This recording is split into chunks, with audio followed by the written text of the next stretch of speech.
mãe do Theo, aquela que pediu oração no grupo da igreja. Eu agradeço a todos os irmãos pelas orações, pelo tempo dedicado para orar pelo meu filho. Naquele momento, o meu corpo estava muito agitado, a minha alma estava aflita, mas meu espírito estava em paz. Porque a cada palavra que eu via lá escrito naquele grupo, orando, orando, orando, é como se eu percebesse que o exército do Senhor estava se levantando a favor do meu filho. Foi muito bom, muito obrigada. E hoje eu vou falar com vocês um pouquinho sobre o princípio da quinta parte, que está lá na passagem que fala sobre a história de José. Então, em Gênesis 41, versículo 16, versão NVT, José respondeu: essa capacidade não está em minhas mãos, mas Deus pode revelar o significado ao faraó e acalmá-lo. Então, aqui vemos que José era dependente de Deus. Ele deixa isso bem claro, que aquela capacidade não era dele, mas que vinha de Deus. No contexto desse versículo, José estava na prisão lá no Egito porque ele havia sido condenado injustamente. O faraó, então, teve 2 sonhos e ficou totalmente perturbado. Chamou todos os magos e sábios do Egito, mas ninguém soube interpretar. Então, o copeiro se lembrou de José, que estava lá na prisão, e falou para o faraó que José sabia interpretar os sonhos dele. Então, José foi chamado e levado até o faraó. E aí que entra esse versículo que eu li. E o José, além de interpretar os sonhos, ele também trouxe a solução. Então, através dessa capacitação, desse talento que Deus confiou a José, tanto de interpretações como de apresentar estratégias eficientes para uma boa administração, José foi nomeado governador do Egito. Deus já havia revelado a José há muitos anos atrás, lá na sua adolescência, que ele seria colocado em lugares altos. Mas antes ele precisou ser vendido como escravo pelos próprios irmãos, ele precisou ser humilhado, ele precisou ser preso injustamente. E durante esse processo, ele se tornou um homem maduro, forte, experiente. Ele não era mais o queridinho e o mimadinho do papai Jacó. Ele se transformou em um homem experiente. Ele aprendeu a deixar para trás o vitimismo, ele foi sendo capacitado por Deus e se tornou útil por todos os lugares onde ele passou. Ele decidiu viver sua melhor versão, mesmo passando pelo processo. No momento certo, ele foi colocado por Deus no posto de governador do Egito. E naquele lugar, ele tinha um entendimento que era para servir, para ser útil, era para ser instrumentos nas mãos de Deus. José, ele tinha um propósito, que naquele momento era de servir ao Egito e a todas as nações vizinhas, no período de escassez, no período de vacas magras que estava por vir.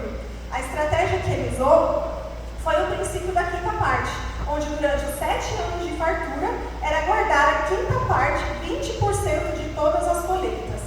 Desta forma, quando chegaram os anos de escassez, eles puderam utilizar essa reserva que havia sido guardada e assim eles puderam servir ao Egito e a todas as nações vizinhas. Então as pessoas, elas iam até José para comprar o alimento. José tinha alimento suficiente para vender a todos. Isso mostra que quanto mais José servia, vendendo os alimentos, mais riqueza era gerada ali para o faraó. Então ele foi um funcionário nota 10. Todos os clientes satisfeitos, porque através da estratégia aplicada, todos tinham alimento para comprar. O José, ele estava ali cumprindo a missão dele. Havia um propósito para aquilo. Ele foi instrumento nas mãos de Deus. E se esse princípio bíblico da quinta parte foi aplicado a José, ele também pode ser aplicado por nós, para que a gente possa servir, para que a gente tenha uma vida financeira saudável. Precisamos entender que a riqueza financeira sem propósito espiritual leva a ruínas. Estamos nessa terra para cumprir os propósitos de Deus em nossas vidas. E Deus se agrada que façamos uma boa administração de tudo que Ele confia em nossas mãos. Deus se agrada que seus filhos cumpram com os princípios bíblicos e desfrutam de uma vida plena. Porque ao cumprir com princípios bíblicos, o mundo espiritual se move ao nosso favor. A gente não consegue enxergar, mas a gente consegue sentir a diferença, a transformação de dentro para fora ao cumprir com princípios bíblicos. Isso não é barganha. Isso é consequência de obediência, porque obediência gera bênção. Então não adianta ser vítima do próprio descontrole financeiro e usar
nós somos fortalecidos e servimos de suporte um para o outro. E com esse entendimento, não podemos fugir da responsabilidade dos dízimos e ofertas. Deus espera um compromisso da nossa parte. Para essa igreja física existir, despesas precisam ser pagas. Aqui não existe ostentação e nem luxúria. Pode ficar em paz, você não está sendo enganado. Aqui existe temor a Deus. Esse dinheiro é para suprir as despesas da igreja, é para também ajudar os necessitados. Permita que Deus traga esse entendimento. Precisa de fato haver uma renovação de mente. Permita que Deus mude, limpe o seu coração. E em nome de Jesus, que você consiga se organizar financeiramente e que você consiga todos os meses trazer os seus dízimos e oferta com alegria, com amor no coração. Para que a gente possa ser exemplos para os nossos filhos, a gente precisa cumprir os princípios, para que eles observem a gente, para que eles andem no caminho com a gente. A gente precisa viver os princípios obedecendo a Deus e não viver por sentimentos ou por achismo. Ler a Bíblia, gente, só ler a Bíblia não muda nada. A gente precisa cumprir o que já está escrito na Bíblia. Então é isso, gente. Isso daqui é uma sugestão que eu trouxe para vocês no princípio da quinta parte. A gente precisa começar, como tudo na vida, né? A atividade física, a alimentação saudável, tudo precisa ter um início. E a educação financeira também precisa ter um início. A gente precisa aprender o quanto isso é importante. Precisa permitir a renovação de mente. Precisa tirar os sofismas, os autismos, a altivez que tem no nosso coração. E permitir que Deus nos purifique. E permitir a capacitação de Deus em nossas vidas. Muita gente pode estar passando agora por um momento ruim financeiramente. Mas lembre-se daquela parábola dos talentos, onde Deus espera uma boa administração de nós, mesmo na pequena quantia. Porque se a gente se capacitar e fizer uma boa administração na pequena quantia, cumprindo os princípios, será colocado mais em nossas mãos. Então vamos orar agora, antes de dizimar e ofertar. Senhor, perdoa os nossos pecados, papai. Sonda os nossos corações. Limpa, Senhor, purifica os nossos corações e nossas mentes, Senhor. Renova a mentalidade, papai. Nos convença do pecado e nos mostra, Senhor, o quão é importante aplicar esses princípios bíblicos na nossa vida, Senhor. Capacita cada um de nós, papai, que haja prosperidade nessa igreja, em todas as áreas, papai, para que todos sejam responsáveis, Senhor. Muito obrigado por essa igreja, por esse corpo, Senhor. Somos muito gratos por estar aqui, pela sua presença. Em nome de Jesus, amém. Agora todos podem dizimar e ofertar.